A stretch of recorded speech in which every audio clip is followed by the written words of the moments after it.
Holy shit.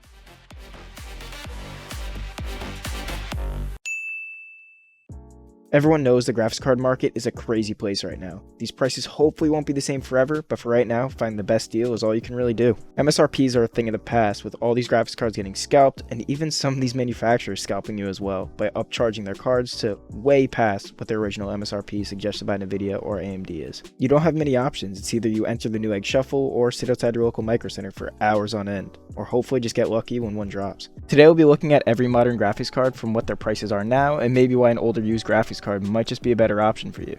We put together a list of all the modern graphics cards up to a 2080 Ti.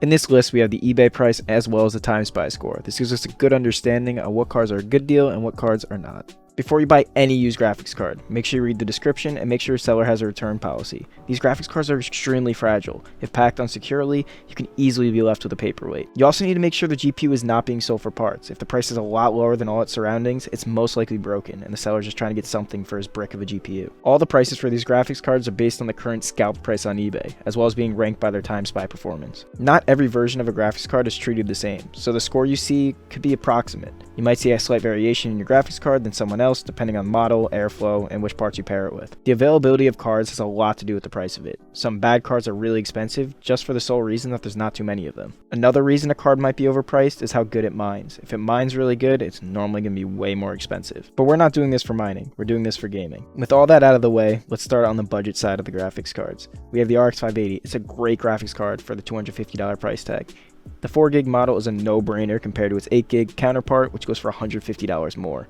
With 4GB of memory, you will be limited in some titles, but for games like Rocket League, Fortnite, and CSGO, you'll achieve very reasonable frame rates on low to medium settings. Coming in for $25 less is the GTX 1060. This is a 3GB card, and it's overshadowed by its 6GB counterpart, just like the RX 580. It's another great option. Yes, with its 3GB of RAM, you are going to be limited in some AAA titles, but just like the RX 580, it should be fine on low-end games and low-intensity shooters. At this point, the 980 Ti is just about 7 years old, but it's still a tank. It was a flagship at its time and still holds up today. It has 6GB of VRAM, which will do fine in most AAA titles on medium settings. At only $350, it's slightly better than any other graphics card in this price range. After the 900 series came the 1000 series. Just like the 1060, the 1070 was just as good. With the surge of PC gaming at the time, there's tons of these cards available and they're really affordable. The 1070 was the price to performance king. With 8GB of VRAM and a strong graphics core, it can run every game you throw at it. I personally had one for close to 3 years. At the $400 price tag, it performed at 7046 in TimeSpy and substantially beat out the other current so-called modern cards like the 1660 Ti, which still goes for $400.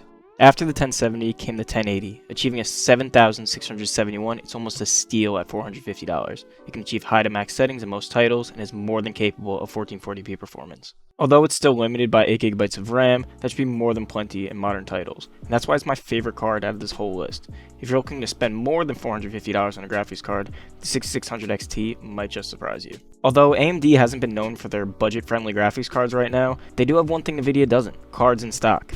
With the brand new 6600 XT being available at $600 to $620, if you want something right now, this is a great option. Yes, AMD does not have all the same features Nvidia does, but with raw power, this card achieves a 9278 in TimeSpy and will be an absolute 1440p champion with its 8GB of GDDR6 VRAM and strong performance numbers. Although I wish I could recommend other graphics cards on this list, there sadly just isn't really any other options right now.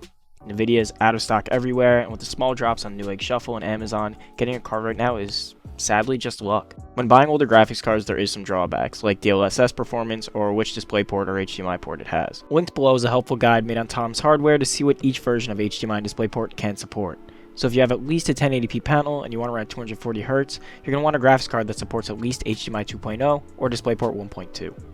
If you can get a modern Nvidia card right now at a decent MSRP, then go for it. But if you want something right now, these are your options. These graphics cards will hold their value, so if you want something for right now in hopes of finding something later, buying one right now and then selling it later on might not be a bad option. Do you like knowing useless information? Click the link to learn 5 minutes of useless tech facts. If you guys enjoyed this video, please consider liking and subscribing for weekly uploads.